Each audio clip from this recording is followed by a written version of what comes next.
네, 뉴욕 증시 오늘장의 이슈를 깊이 있게 분석해보는 시간입니다. 미 증시 인사이트 시작하겠습니다. 자, 오늘은 김승혁 키움증권 미국 주식 전략연구위원 또 이코노미스트죠 김한진 박사님과 함께하겠습니다. 안녕하십니까? 네, 안녕하십니까? 오늘 원래 고용 보고서가 발표가 됐어야 했죠. 하지만 이제 셧다운 우려로 다음 주로 발표가 연기됐는데 대신 이제 민간 고용 지표가 나왔습니다. 졸출 보고서도 나왔고 봤는데 좀 이상한 게 있어요. 일단 12월 구인 이직 보고서를 보니까 2020년 이후 구인 공고수가 최저 수준으로 떨어졌다. 이거 미국 고용에 뭔가 이상 신호가 감지된 것으로 봐야 되겠습니까?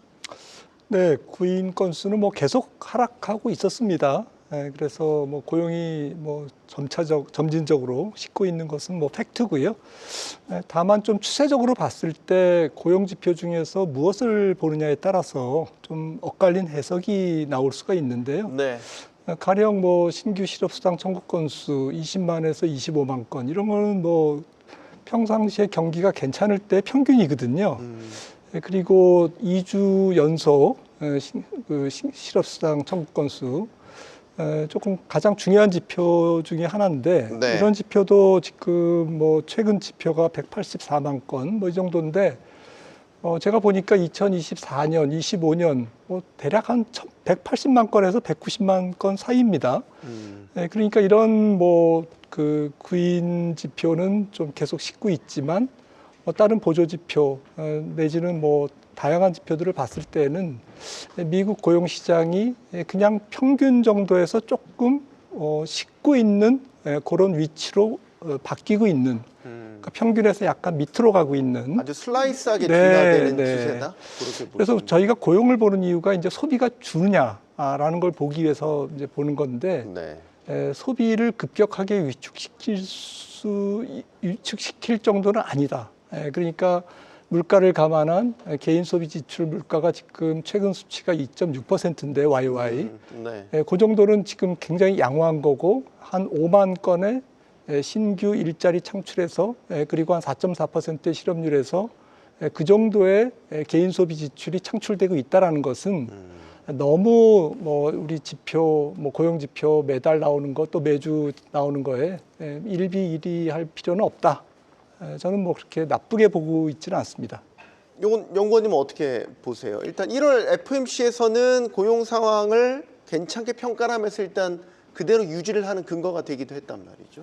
우선 지금 식어가고 있는 모습은 확실히 있죠. 다만 말씀 주신 대로 얼만큼 빠르게 식느냐가 가장 중요한 이슈이기는 한데 네. 지금 골디락스로 갈 것이냐, 연착륙으로 갈 것이냐, 경착륙으로 갈 것이냐의 가장 저희 기로에 있는 것 중 하나가 고용이다. 다만 이번 고용 시장 관점에서 사람들이 좀 두려워하는 것 중 하나는 구인 건수는 좀 줄었지만 해고율은 아직까지 그렇게 높아지진 않았다는 말이죠. 실업률 같은 경우도 크게 높아지지 않았습니다. 그러면 이게 그렇게 높아지지 않았다라는 거는 기업들 입장에서 해고하는 거는 아직 꺼리고 있지만 신규 채용도 안 하고 있다. 이 두 가지가 결합됐다라는 건데 어느 순간 점차적으로 구인 건수가 줄다 보면 이게 부러지는 순간 해고도 많아지지 않을까라는 불안감이고 챌린저 지수 같은 경우를 보더라도 다시 한번 해고자 수가 조금씩 늘어나는 것 아니냐라는 불안감들이 들어오고 있기는 하지만 네. 다행히도 아직까지 소비 관점에서 봤을 때 고용 후행 지표 쪽으로 보여주고 있는 다른 보조 지표들을 확인을 해보면 지금 고용이 경기 경색을 우려할 만큼 크게 빠르게 악화되고 있는 것은 아니고 방향성 자체가 그쪽일 수 있을 것 같다라는 시나리오가 오히려 사람들의 심리를 불안하게 만드는 정도지 이걸 가지고 지금 우리가 위기다라고 언급하기에는 이르다라고 판단합니다. 위기는 아니다. 그러나 둔화 국면으로 접어든 것은 맞다고 보시는 거고 이제 저희는 이제 지표를 이제 약간 비교해가면서 질문을 하는 이제 해봐야 될 것 같아요. 예를 들어서 이제 산업 관련 지표들 대표적으로 제조업 PMI, 서비스업 PMI 다 확장 국면 상당히 이제 우상향하는 기조를 보이고 있단 말이죠. 아까 고용이 조금씩 슬라이스하게 둔화되는 흐름 이런 가운데 이제 제조업이나 서비스업 산업 경기 지표는 올라간다. 미국의 GDP 성장률도 여전히 탄탄하게 나온다. 그럼 이걸 이제 뭘로 봐야 되냐? 고용 없는 성장 보이고 있나 지금 미국 경제가 말이죠. 이런 해석이 가능하겠습니까, 박사님?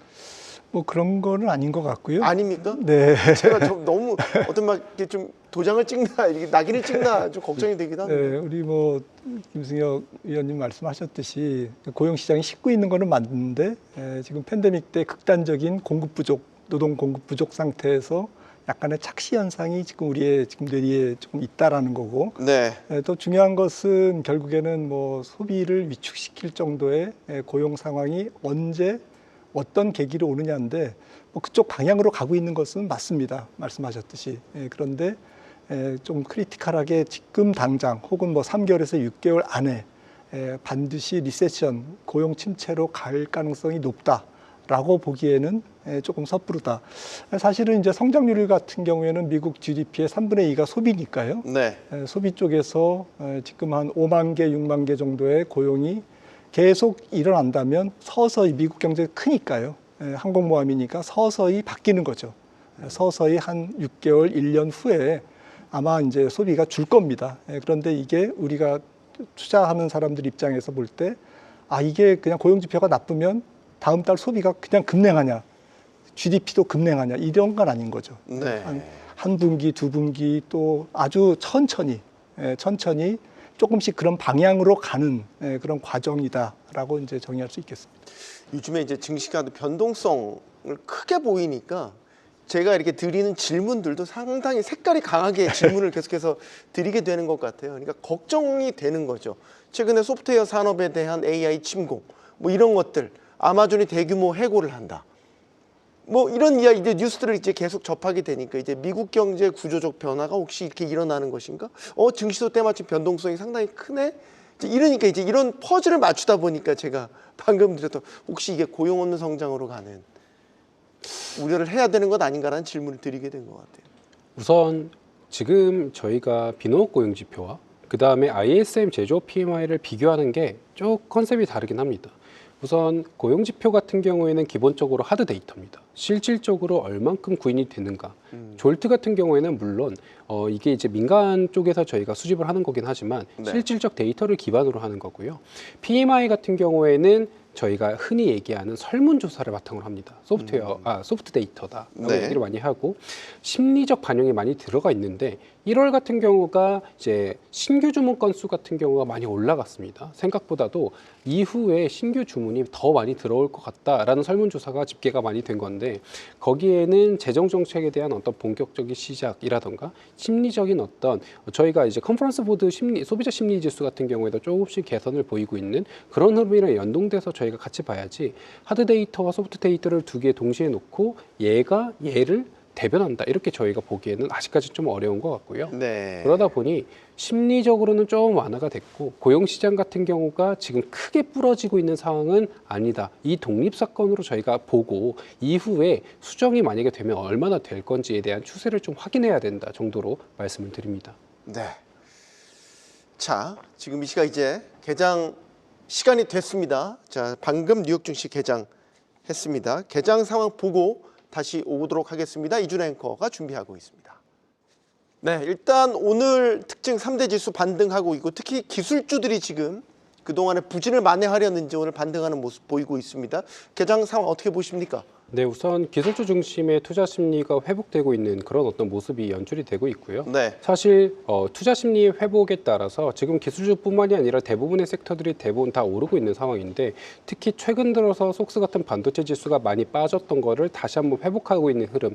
최근 M7 중심으로 봤을 때 캐펙스 투자에 대한 비중이 너무 과도하다라는 우려감으로 인해서 자본 지출이 좀 많이 일어났고 자금이 순환매 쪽으로 채권 쪽으로 많이 빠졌다가 지금 같은 경우에는 과도했던 우려다라는 차익 실현이 다시 한번 되돌려지는 이런 모습이 확인이 되고 있는 상황이고요. 네. 장 초반이다 보니까 개인 투자자들의 어떤 매수세와 매도세가 같이 한번 결합되고 있는 국면인데 지금 장 개장과 동시에 다시 한번 낙폭을 다시 회복하는 이런 흐름들이 연출이 되다 보니 투자 심리 같은 경우가 위축되었다가 다시 한번 회복되는 최근에 이런 어떤 퐁당퐁당이 지속되고 있는 흐름인 것 같습니다. 네. 이게 무슨 공식처럼 빅테크들이 실적만 발표하면 바로 주가가 그냥 급락을 하네. 아마존도 오늘 급락하고 있습니다. 장 마감 후 실적 발표하고 뭐 자본 지출에 대한 우려가 반영된 결과라고 봐야 되겠죠. 맞습니다. 아마존 같은 경우에는 사실 실적 자체는 상당히 좋았습니다. 네. 영업이익률 같은 경우에도 좋았고요. AWS 같은 경우가 24%에 대한 상승률을 계속해서 유지했음에도 불구하고 자본 지출이 생각보다 많아질 거다라는 어떤 노이즈가 같이 한번 유입이 되면서 향후에 지금 자본 지출 안에서 들어갈 수 있는 항목들이 생각보다 많아졌습니다. 자체 칩을 통해서 효율화를 높였지만 자체 칩에 대한 개발 그리고 전력에 대한 추가 설비 서버에 대한 확충, 심지어 우주 관련된 테마까지도 계속해서 들어오면서 캐펙스에 대한 비중이 높아질 거고 이게 그러면 비용은 계속해서 높아지는데 성장이 이거를 담보할 수 있느냐의 싸움으로 인해서 네. 여기서 한번 꺾였다 보고 있습니다. 지금 미장의 화두는 역시 빅테크들의 이 과도한 투자 경쟁 이 부분에 이제 포커스가 맞춰져 있습니다. 박사님, 정말 과도한 수준이라고 보십니까? 아직 과도하다라고 보기에는 어려울 것 같습니다. 지금 미국 GDP 대비 지금 캐펙스 규모가 AI 전체 합쳐도 1% 정도가 안 되는 걸로 발표되고 있거든요. 네. 가령 뭐 90년대 뭐 IT, 통신 이때가 뭐 합산 3.0%입니다. GDP 대비. 그러니까 아직도 먼 거죠. 그리고 월가 보고서를 보니까 2031년까지 뭐 앞으로 4, 5년간 캐펙스 데이터 센터의 용량 증가가 뭐 한 2.4배 정도로 지금 뭐 보고 있더라고요, 애널리스트들이. 네. 뭐 조금 보수적으로 봐도 한 지금부터 한 3, 4, 5년 사이에 2배 이상의 데이터 센터 용량이 증가한다. 라는 것은 뭐 쉽게 예측할 수 있는 게 뭐 에이전틱 AI와 피지컬 AI가 지금 이제 본격적으로 상업화되고 지금 이제 본격적으로 이제 AI를 비즈니스에 끌어오는 이제 그런 작업들이 시작되는데 네. 데이터 센터가 뭐 뒤로 후퇴할 일은 만무한 거죠. 그래서 지금 대규모 투자 과잉 이거는 사실은 저는 이제 주가 상승에 따른 과속 상승에 따른 여러 가지 우려가 복합적으로 나타나는 그런 거지 산업 자체, 주가를 배제하고 산업 자체만 보면 그다지 그렇게 우려할 정도의 과도한 지출은 아닐 것이다 라고 생각을 하고 있습니다. 연구원님 의견도 들을게요. 일단은 투자에 대한 이게 이제 과도하다 아니다는 아까 박사님 말씀하신 것처럼 지금 이제 주가가 워낙 빠른 속도로 올라왔기 때문에 이유를 찾다 보니까 이 투자 부분이 더 부각된 면도 있겠는데 한편에선 수익성 우려를 하는 거잖아요. 그러니까 이렇게 투자해서 수익이 날 만큼의 투자를 해야 되는데 그걸 앞지르는 초과하는 투자를 한다라는 인식이 지금 시장 내에 있는 것 같거든요. 우선 그 부분에 대한 대답을 제가 많이 드릴 때 1990년대 유행했던 논문에서 차트를 하나 제가 말씀을 드립니다. 네. 그때 당시 1990년대 어떤 차트가 좀 유행을 했었냐면 네.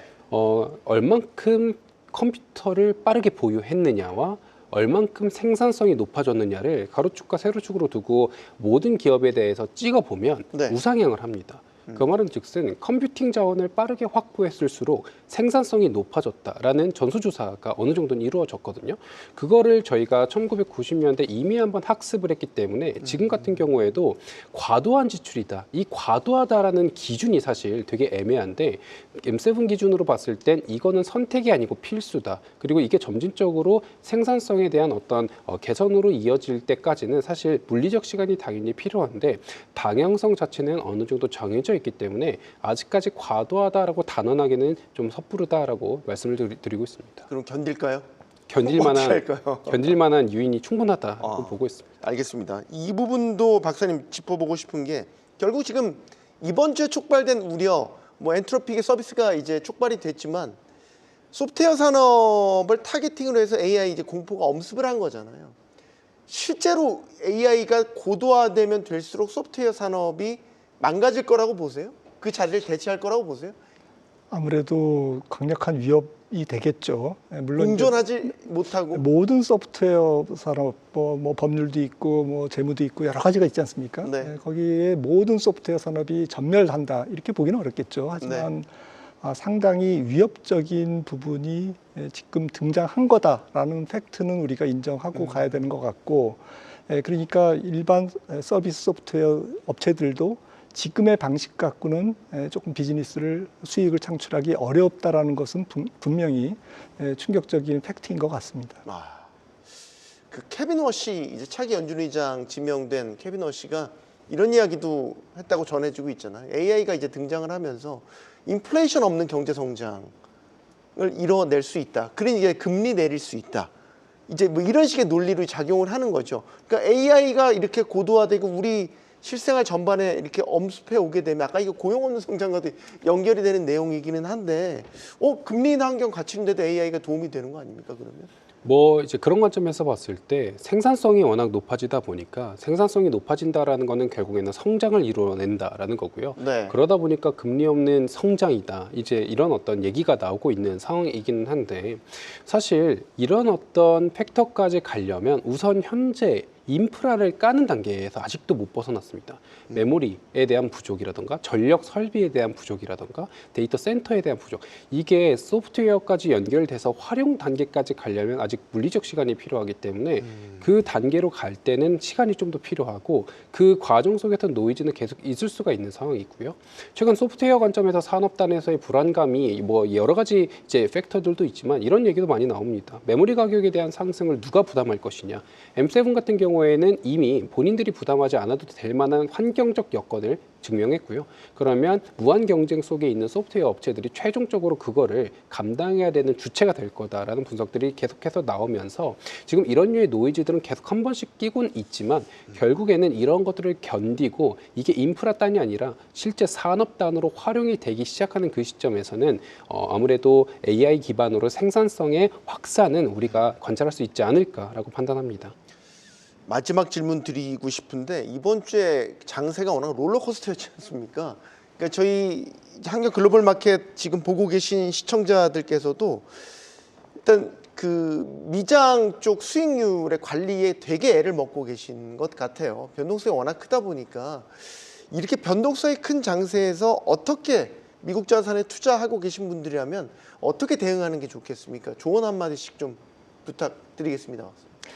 저는 그 기술주 이외에 다른 섹터로 분산이 많이 되면 될수록 시장의 강세장 좀 수명이 길어질 수 있다라는 조금 초점에서 사실은 좀 분산 투자에 같이 동참하시라는 말씀을 좀 드리고 싶고요.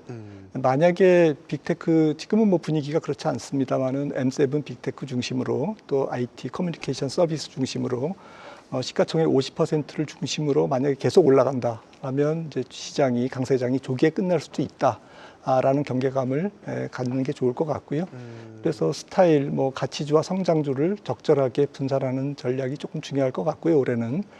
그리고 잘 아시다시피 올해 미국장이 올라가면 이제 4년차 상승입니다. 네. 아무튼 그래서 특히나 이제 작년 4월 저점 대비로는 뭐 굉장히 많이 올랐고요. 그래서 과속 그 주가 상승이 있었기 때문에 올해는 조금 눈높이를 낮추고 약으로 따지면 뭐 7회 말 8회 초 이 정도에서 상당히 좀 종목 선정도 까다로워지는 그런 긴장감 넘치는 그런 장인 것은 분명하다라고 생각을 합니다.